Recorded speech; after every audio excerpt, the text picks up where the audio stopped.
Hi guys. How's it going? Pretty good. How are you guys?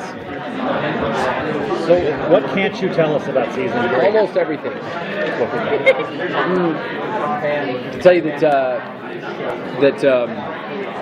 the preview that we showed yesterday shows a lot, but the preview that we're showing tonight is about 15 seconds longer, and it shows more.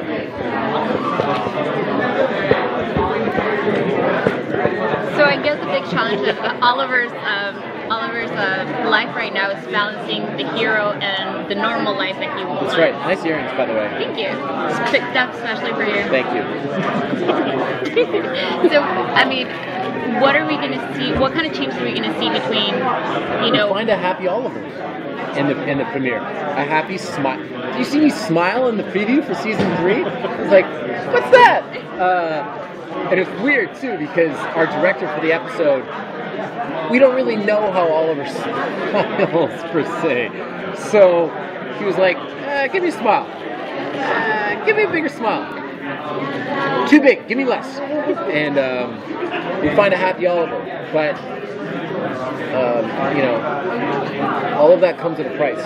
And, his attempt to instill some normalcy in his life doesn't go well. And in our premiere, Oliver, this will make sense when you see it, he literally sees a vision of himself that scares the shit out of him. And that colors the entire season. So mysterious. Let's talk about fighting, okay? You remember last year when they were like, describe the season premiere in one word, and I go, trees. And everyone was like, what? And then you see the season premiere, and I'm in a 60-foot tree. Okay. Anyway, it will make more sense in October, I promise. So, I actually do want to talk about your fighting a little bit. The last the finale, basically, the choreography between the past and the present was so awesome. That was really cool. With you and, Slade, obviously, his character. So it was just amazing. So are we going to see a little bit of that? That was I would say that the direct intercutting of past and present, that was a special thing because, we took 23 episodes to build, and in the case of Slade and Oliver, more than 23 episodes to build to this giant conflict. So I don't know that we'll see that type of technique used, but it was certainly cool. Look, the moment that I stop being a fan of our show is the moment that I'm going to have to stop doing our show because, if I'm not seeing an episode and going, fucking awesome, then I'm doing the wrong job. Thank you. Can you tease about the personal relationships? This kind of goes back to the earlier question about the personal relationships between Oliver and the people that he cares about. Yeah, we find a changed dynamic with Oliver and Roy, a good spot.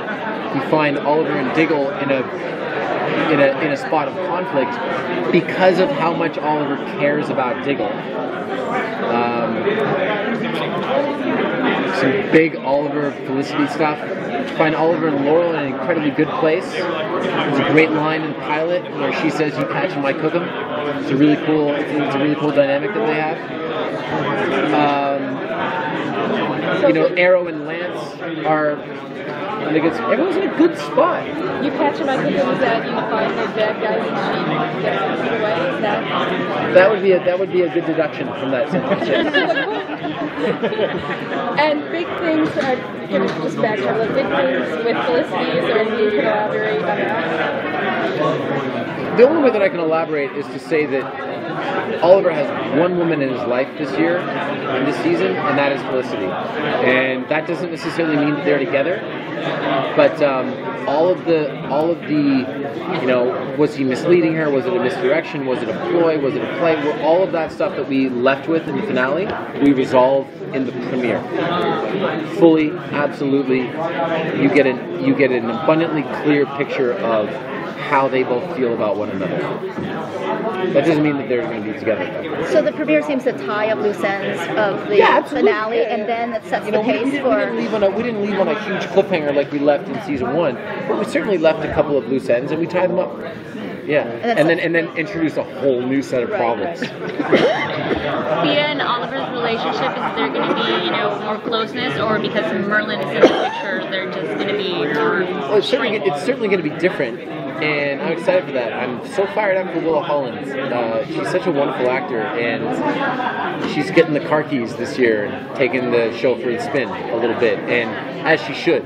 Emily's getting that opportunity too with an episode, and you know, we saw what a wonderful job Katie Lotz and Katie Cassidy and David Ramsey did last year when they had their sort of centric episodes.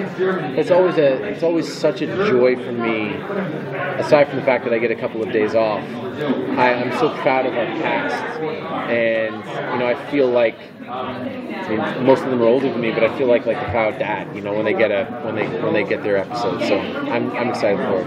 But one more. At the first year you were here, you told a little story about walking around the con and admiring people's aero bags, and people were looking at you like you were some weirdo or something like that. I was wondering, how has that changed with the success of the show? Fundamentally, yeah, it's totally different.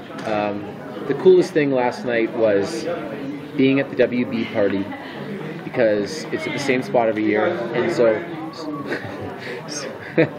David, put more into it. It was really cool last night being at the WB party because there are 5 DC properties on television now, and I feel like we are a big part of the reason why there are 5 DC properties on TV now. So it's just really cool. It's just really rewarding, and signed a lot of bags this year. No problem people recognizing me. Any piggyback rides? No piggyback rides yet, but I had a nice. I piggybacked Willa last night. There's probably photos, but I did. Someone on my Facebook page wrote her husband is deploying next Friday, and he's like, I'm gonna be dressed as Canary. He's gonna be dressed as Arrow, and I did run into them today at our booth, so that was cool. Oh, that's awesome. Yeah, really cool. Great. Thank you so much.